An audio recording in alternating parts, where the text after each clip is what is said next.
Horns up and welcome to Headbanger's brand new kitchen.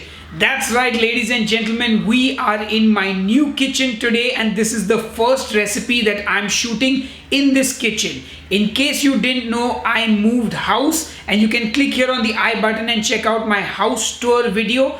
And something that I've been eating recently is chicken congee. I've fallen in love with it. And if you've been watching my weight loss vlog series, you would know that. So today I'm going to show you how to make a simple and delicious chicken congee. And trust me, it's going to be good. Anyway, that's enough jibber jabber. Let's get cooking. So we're going to start with some fresh ginger, which is one of the main flavors in our congee.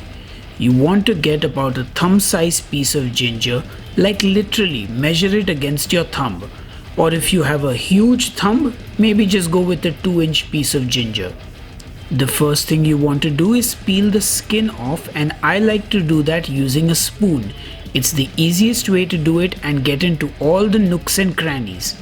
Once that's done, our ginger is ready to use. Now I'm going to take a few slices of that ginger and cut it into juliennes.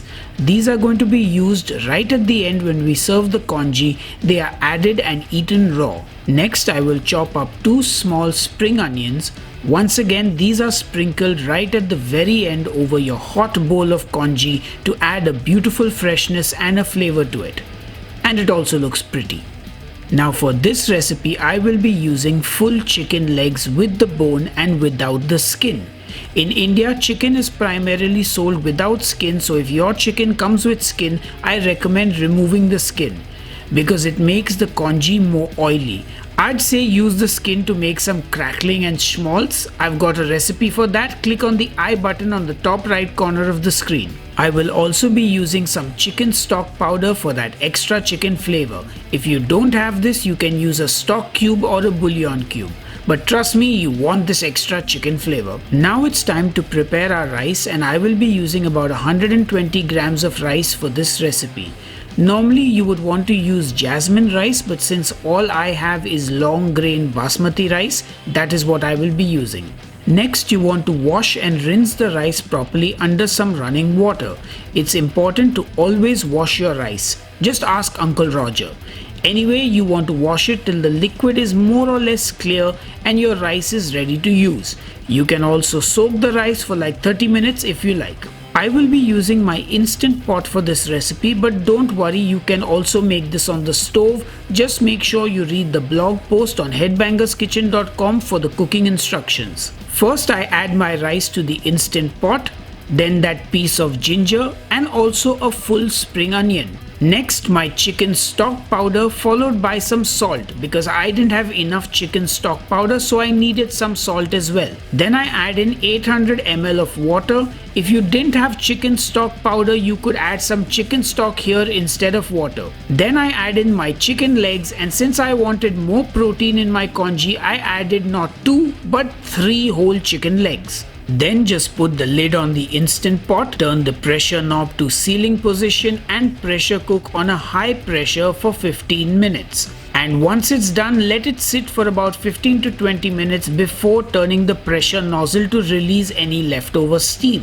Then open up that lid and well, our congee is cooked but not quite ready. There are a few more steps. First, I'm going to fish out the spring onion and also the ginger and discard both of those. Next, I fish out the chicken pieces, and be careful. These are cooked so well that the meat will be falling off the bones. So make sure you remove the legs without destroying them. Then get your whisk and it's time to whisk that rice in the instant pot. What this does is it breaks the rice into small bits and essentially turns what is just chicken stock and rice into a porridge. Now everyone likes their porridge to be a different consistency, but I'm looking for a nice gluggy mass. And you can see that lovely texture I've gotten for my congee now. So thick and yummy. Time to shred that chicken. And you can use your hands if you like, or get 2 forks and just start forking that chicken up.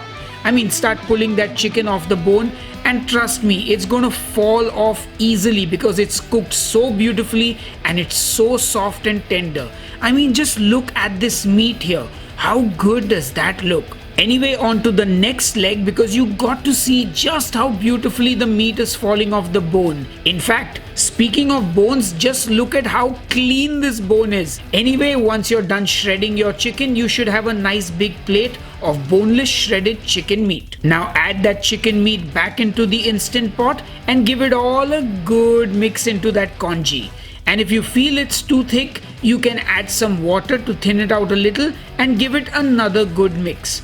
And your congee is pretty much done and ready to serve. Now I'm going to get a nice bowl and I'm going to serve myself some of that delicious, thick and beautiful chicken congee. I'm going to drizzle a few drops of toasted sesame oil on it, followed by a teaspoon of soya sauce, the fresh ginger, and finally the spring onion.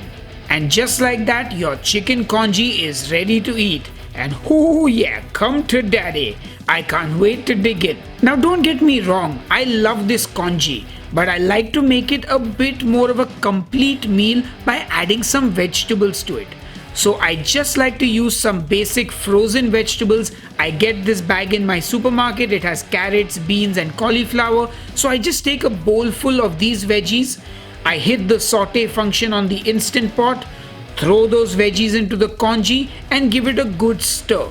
Maybe add some water to it as well to prevent the congee from thickening up too much, and I cook it for about 3 to 4 minutes till the vegetables are done, and that's it. My chicken congee with vegetables, making it an even healthier dish, is now ready. And that looks super healthy with all those veggies in it. Once again, I serve up some of that congee in a bowl, get some toasted sesame oil over that, some soya sauce, the fresh ginger, and finally finish it with the spring onion. And my amped up, uber wholesome, healthier version of a chicken congee is also ready. Anyway, enough jibber jabber, time to taste. Alright folks, it's time to taste our congee. And look who's joining me today. It's the only other person in this house, my wife, Dipti. Or also known as his hostage. You're not my hostage. You're Totally am. Anyway, we're going to taste the congee. So taste that one first. You can give it a good mix. What's the difference? That one is the, I guess the plain congee, plain chicken congee. This one is basically got veggies in it. Hey, how come you get the fancy one first? Okay, you can have the fancy one first. I wanted you to taste the original and then the... Oh, okay. Also, it's not really fancy. It's got carrots and peas and cauliflower and French beans. Anyway, let's dig in. Mmm. Wow, this is... Oh, wow. That was really good. Yeah? Mmm. This is still steaming. Oh, that sesame oil on top. Mmm. It's just this perfect food for this weather. It's raining, it's wet, it's cold, and just a warm bowl of congee is just the ticket. I'm just quietly eating. Mm.